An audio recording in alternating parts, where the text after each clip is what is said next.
जो इस वक्त न्यूयॉर्क में मौजूद है, इस डेलीगेशन में रवानी खान भी मौजूद हैं, खुर्रम दस्तगीर खान मौजूद हैं, शहीर रहमान मौजूद हैं, ख़ुद मुसद्दिक मलिक, फैसल सब्ज़वारी, बिशरा अंजुम भट्ट, जलील अब्बास जिलानी और तहमीना जंजुआ। जब हम ये प्रोग्राम आपके लिए कर रहे हैं तो उस वक्त ये एक मीटिंग के अंदर मौजूद है और हमने रब्ता करने की कोशिश की, तो इस वक्त के लिए वो मौजूद नहीं थे बात करने के लिए, लेकिन उन्होंने हमें बता दिया कि जो मीटिंग्स के अंदर बातचीत करनी है उसके 4 नुकात क्या हैं, वो मैं आपके सामने रख देता हूँ। कुछ बिलावल भुट्टो ज़रदारी साहब ने भी उसके ऊपर बात की।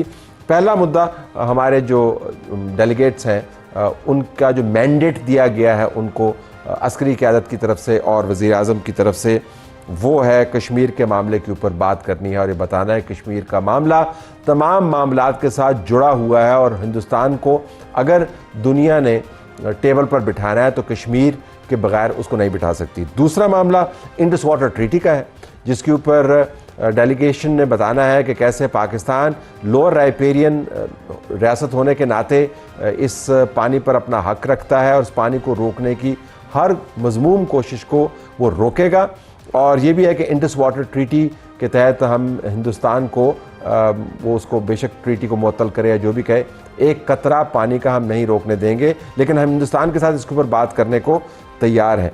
इसके बाद अगर ये दोनों मामलात होते हैं तो डेलीगेशन के सामने एक तीसरा मामला भी है जो वो उठाएगा कि अगर ये दोनों मामलात तय होते हैं तो ट्रेड हम हिंदुस्तान के साथ डिस्कस करने को तैयार हैं।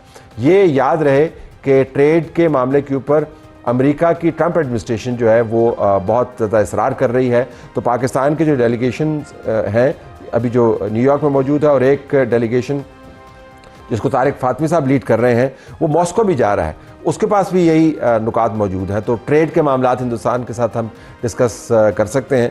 और चौथा मामला है दहशतगर्दी का। अगर हिंदुस्तान दहशतगर्दी के मामले को भी उठाना चाहता है तो पाकिस्तान का मौक़िफ़ उसके ऊपर वाज़ेह है कि दहशतगर्दी कहाँ पर हो रही है, कौन करवा रहा है, इसके ऊपर भी हम डिस्कशन करेंगे। जब हमने डेलीगेशन के मेंबरान से ये पूछा कि अगर उनसे ये पूछा गया इन मीटिंग्स के अंदर, जिसके अंदर अक़वाम मुत्तहिदा के सेक्रेटरी जनरल के साथ भी एक मीटिंग मौजूद है, जो सिक्योरिटी काउंसिल के 5 मेंबरान हैं उनके एम्बेसडर्स के साथ भी मीटिंग मौजूद है, थिंक टैंक्स के साथ मीटिंग मौजूद है, अमेरिका ट्रंप एडमिनिस्ट्रेशन के जो अहलकार हैं रोबियो समेत उनके साथ भी मीटिंग्स हैं। तो अगर उन मीटिंग्स के अंदर किसी ने कहा कि हिंदुस्तान के साथ आप ट्रेड कर लें और कश्मीर का मामला बाद में उठा लें, तो उसके ऊपर आपका क्या टॉकिंग पॉइंट है, तो हमें बताया गया कि टॉकिंग पॉइंट बड़ा वाज़ेह है कि हम कश्मीर के मामले को और इंडस वाटर ट्रीटी के मामले को तय किए बगैर ट्रेड की बात नहीं करेंगे। 3-4 और भी नुकात हमें बताए गए जो इस डेलीगेशन ने टेकअप करने हैं। एक तो ये कि मुसलमानों को किस तरीके से कॉर्नर किया जा रहा है हिंदुस्तान के अंदर इस नाम नहाद ऑपरेशन सिंदूर के नाम पर, ये भी वो टेकअप करेंगे। ये भी अमेरिका के अंदर बावर करवाएंगे कि कैसे हिंदुस्तान के नुमाइंदगान मुसलसल ट्रंप एडमिनिस्ट्रेशन के लिए शर्मिंदगी का बायस बन रहे हैं, ये कहते हुए कि सीज़ फायर में ट्रंप एडमिनिस्ट्रेशन का कोई हाथ या रोल नहीं है। ये भी बताया जा रहा है कि ट्रंप एडमिनिस्ट्रेशन जब ये इसरार करती है कि न्यूक्लियर वॉर से दोनों मुल्कों को दूर रहना चाहिए, तो मोदी की तरफ से जो बयानात आ रहे हैं उसके अंदर भी ट्रंप एडमिनिस्ट्रेशन का तमस्खर उड़ाया जाता है कि हम तो जंग की बात करेंगे, हम दोबारा से ही ये काम करेंगे, कभी नेवी के ज़रिए करेंगे, कभी एयरफोर्स के ज़रिए करेंगे, तो ये चीज़ें भी बाबर करवाई जाएंगी। ये भी बताया जाएगा, हमें बताया गया कि पहलगाम के वाक़े के ऊपर अभी तक 0 प्रोग्रेस हुई है और पाकिस्तान की तरफ से हर जगह पर यह नुक्ता उठाया जाएगा कि ये जो 0 प्रोग्रेस है, इससे आपको पता चलता है कि इसमें या तो हिंदुस्तान का अपना हाथ मौजूद है या अंदर खाने के उनके मामलात ऐसे हैं या उन्होंने कुछ और 2 नंबरी की हुई है। लेकिन पाकिस्तान के साथ जंग के दहाने पर आने के बावजूद पहलगाम के ऊपर किसी किस्म की कोई पेशरफ नहीं हुई। तो ये 10 या 12 नुकात हैं जो इस ग्रुप के नुमाइंदगान ने उठाने हैं, जिनके मेंबरान से हम बात प्रोग्राम के दौरान नहीं कर पाए, लेकिन प्रोग्राम से पहले उनमें से 3 से हमारी बात हुई और उन्होंने बताया कि हम ये 10 नुकात लेकर तमाम मीटिंग्स के अंदर जाएंगे। आइए अब हम आपको कराची लिए चलते हैं, जहाँ पर असलम खान ब्यूरो चीफ समा न्यूज़ हमारे साथ मौजूद हैं। और मामला वही है कि सलमान फारूकी जो ताकत के घमंड में अपने गार्ड्स के बंदूकों के ज़ेर साया एक शख्स को मार लगा रहा था, सड़क के ऊपर और दंदनाता फिर रहा था। फिर उसकी बहन मिन्नत तरला कर रही थी, हाथ जोड़ रही थी, वो उस पर तवज्जो नहीं दे रहा था। उसको खूब ठुकाई करने के बाद जवान को उसने उसको चलता करने की कोशिश की। गलती उसकी क्या थी कि उसकी गाड़ी के साथ उसकी मोटरसाइकिल लग गई थी। अगर कोई ऐसा वाक़या हुआ होता या हुआ था तो उसका कानूनी तरीका था, लेकिन चूँकि ताकत का जोम इतना है और दौलत का घमंड इतना है कि उसका ख्याल था कि मैंने वहीं पर खुद ही अदालत लगा लेनी है, खुद ही जज बन जाना है और ख़ुद ही फिर मैंने सज़ा को भी एग्जीक्यूट करना है। बहरहाल सोशल मीडिया के ऊपर खबर आम हुई। उसके बाद ये मौसूफ पकड़े गए, कुछ देर भागे रहे, फिर जेल में तस्वीर आई। जेल में तस्वीर ऐसे लग रही थी कि जिस तरह हॉलीवुड के सेट पे खड़े हैं। सोशल मीडिया पर फिर शोर मच गया तो ये शख्स तो इसके नदामत तो इसके करीब से नहीं गुजरी। फिर एक और तस्वीर लगाई जिसके अंदर शर्ट बाहर निकली हुई है, हथकड़ी लगी हुई है, नज़रें नीचे झुकाई हुई हैं।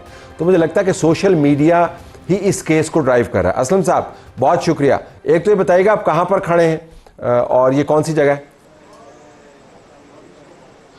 देखिए तरह साहब, मैं गिजरी पुलिस स्टेशन में खड़ा हूं जहां पर इस वाक़े का मुकदमा हुआ। बिल्कुल आप ये मर्सिडीज़ देख सकते हैं, इसी से टकराने की गलती की थी और ये हिम्मत की थी कि इससे वो टकरा जाए। पिछला जो दरवाज़ा है उसके पास एक स्क्रैच है, इसको वो एक मामूली नुकसान पहुंचा था जिसकी वजह से तमाम एक सूरत हाल हुई। और अब इस गिजरी थाने के लॉकअप में वो जो तस्वीर हमने देखी है अब वो मौजूद हैं। अब वाक़या इस तरह का है कि अकलियती बिरादरी से ताल्लुक़ रखने वाला ये नौजवान है, धनराज इसका नाम मालूम हुआ है। ये अपनी बहन कल्पना और उसके मंगेतर बताया गया है अशना, उनको लेने के लिए वो एक सैलून है जिस जगह इनका दफ्तर था या जहाँ से ये मर्सिडीज़ में आ रहे थे सलमान फारूकी साहब, वो सामने गली से वो आया अपनी बहनों को और अपनी मंगेतर को लेकर, तो वो टकराया है दरवाजे से, कुछ स्क्रैच आया जिसके बाद फिर वो एक सोशल मीडिया पर जो वीडियोस हमने वायरल देखी है कि सलमान फारूकी एक जीप में मर्सिडीज उतार के वो जीप में ले गए। वो जीप भी गिजरी थाने के बाहर इस वक्त मौजूद है और उसको बिठा करके उन्होंने उसके हाथ पकड़ लिए और उसके बाद जो एक अवैस नाम मालूम हुआ है जो अभी इस मुकदमे में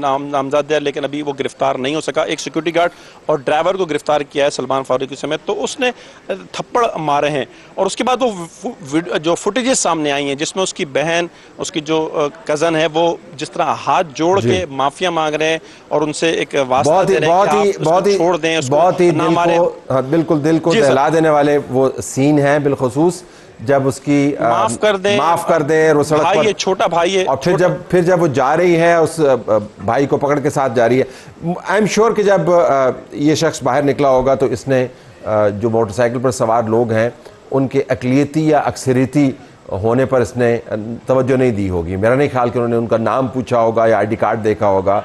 कोई भी शख्स उस पोजीशन में होता तो इसने करना यही था। अब उस वक्त जी गो अहेड बताइए। यही था और उस वक्त तो पता भी नहीं ताला साहब देखें, लेकिन इस वक्त देखें लोग खड़े हुए सोशल मीडिया पर लोग, अच्छा लेकिन इसमें एक थोड़ा सा अफसोसनाक पहलू है कि अगर लोग सब मिलकर एक आवाज़ उठाते तो शायद ये मामला उस वक्त तक इस नहज तक नहीं पहुंचता। लेकिन चले ये सूरत हाल रही कि लोगों ने वीडियोस बनाई, उस वीडियो को वायरल किया और उसके बाद इस केस को जिस तरह सोशल मीडिया ने किया। असल वैसे मेरा जो तजुर्बा है मेरे ख्याल में ये दुआ नहीं करनी चाहिए कि लोग इकट्ठा होकर खुद से इंसाफ करने लग जाएं।